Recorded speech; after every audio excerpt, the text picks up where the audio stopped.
விஜய்க்கு தலைமை பண்பே இல்லை அப்படின்னு சொல்லி நீதிபதியே சொல்லிட்டாங்க. ஆயுத பூஜை விடுமுறைகளுக்கு பிறகு நீதிமன்றத்தில் ஒவ்வொரு வழக்காக எடுக்கப்பட்டுச்சு. அப்படியாக கரூர் கோரம் தொடர்பாக மதுரை நீதிமன்றத்திலையும் சென்னை உயர் நீதிமன்றத்திலையும் எல்லா வழக்குகளையுமே இது சார்ந்து போய்கிட்டு இருந்துச்சு. அதுதான் ஒரு பரபரப்பான நியூஸாகவும் இருந்துச்சு. அந்த வழக்கில் நீதிபதிகள் சொன்ன முக்கியமான சில வாதங்களை பற்றி இந்த வீடியோவில் நம்ம பார்த்துருவோம். முதல்ல சென்னை உயர் நீதிமன்றத்தின் மாண்புமிகு நீதிபதியான செந்தில்குமார் அவர்கள் ரொம்பவே காட்டமா தாவேக்காவை விமர்சிச்சிருந்தாரு. சட்டத்துக்கு முன்னாடி எல்லாருமே சமம், ஒருத்தரை கைது பண்ணுறதை எது உங்களுக்கு தடுக்குது அப்படின்னு சொல்லிட்டு அரசு தரப்பை நோக்கி அவர் கேள்வியை முன் வச்சிருந்தாரு. இதன் மூலமாக விஜயை கைது செய்யலாம் அப்படின்னு சொல்லிட்டு நம்ம எடுத்துக்கலாம், இல்லை என்னானதை இது வரைக்கும் கைது செய்யலை அப்படிங்கிறதையும் நம்ம புரிஞ்சுக்கலாம். அதே போல் பிரதமர், முதலமைச்சர் உட்பட எல்லாருமே களத்துக்கு போய் இருக்கும்போது அந்த இடத்துக்கு காரணமாக இருந்த விஜய் அவர்களும் தாவேக்கவும் அந்த இடத்த விட்டே வந்துட்டாங்க, அந்த இடத்துல இருந்தே மறைஞ்சு போயிட்டாங்க. இது தலைமை பண்புக்கு அழகில்லை அப்படின்னு சொல்லிட்டு நீதிபதி அவர்களை சொல்லியிருந்தாரு. அதன் பிறகு இது ஒரு மேன்மேட் டிசாஸ்டர் அப்படின்னு சொல்லி குறிப்பிட்டிருந்தாரு.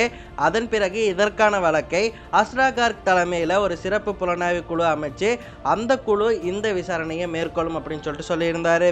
அதோட விஜயுடைய பிரச்சார வாகனம் போகும்போது நிறைய ரசிகர்கள் அந்த பிரச்சார வாகனத்தின் மேலே விழுந்து கீழே விழுந்தாங்க இல்லையா, அந்த வீடியோஸை பார்த்த நீதிமன்றம் ஏன் ஹிட் அண்ட் ரன் வழக்கு பதிவு செய்யப்படல, விஜயின் பிரச்சார வாகனத்தை உடனடியாக பறிமுதல் செய்யுங்க அப்படின்னு சொல்லிட்டு சொல்லியிருந்தாங்க. நீதிமன்றமே அந்த ஆணையை பிறப்பிக்கணுமா அப்படின்னு சொல்லிட்டு கேள்வியும் முன் வச்சிருந்தாங்க. இதனால் விஜய் அவர்களுடைய பிரச்சார வாகனத்தை பறிமுதல் பண்ண போகிறாங்க அப்படிங்கிறது நமக்கு தெளிவாகுது. இப்படி இந்த பக்கம் சென்னை உயர்நீதிமன்றத்தில் பேசிகிட்டு இருந்தப்போ இந்த பக்கம் அப்படியே பார்த்தீங்கன்னா அரசு தரப்பை நோக்கி நீதிபதிகள் மதுரை நீதிமன்றத்தில் கேள்விகளை முன் வச்சிருந்தாங்க. அரசியல் கட்சி பிரச்சாரங்களுக்கு தேசிய நெடுஞ்சாலையிலையோ மாநில நெடுஞ்சாலையிலையோ இடம் ஒதுக்கக்கூடாதுன்னு சொல்லியிருந்தோம்.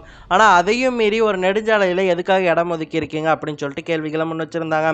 அதோட தாவேக்காவினர் தண்ணி கொடுக்கல அப்படிங்கிறத கண்டிப்பாக அரசு தரப்பு தான் கண்காணிச்சிருக்கணும். அங்கே தண்ணீர் வசதி இருக்கா, கழிப்பிட வசதி இருக்கா அப்படிங்கிறது முன்கூட்டியே கவனித்து அது இல்லை அப்படின்னு சொன்னால் உடனடியாக அந்த பிரச்சாரத்தை ரத்து பண்ணியிருக்கணும்.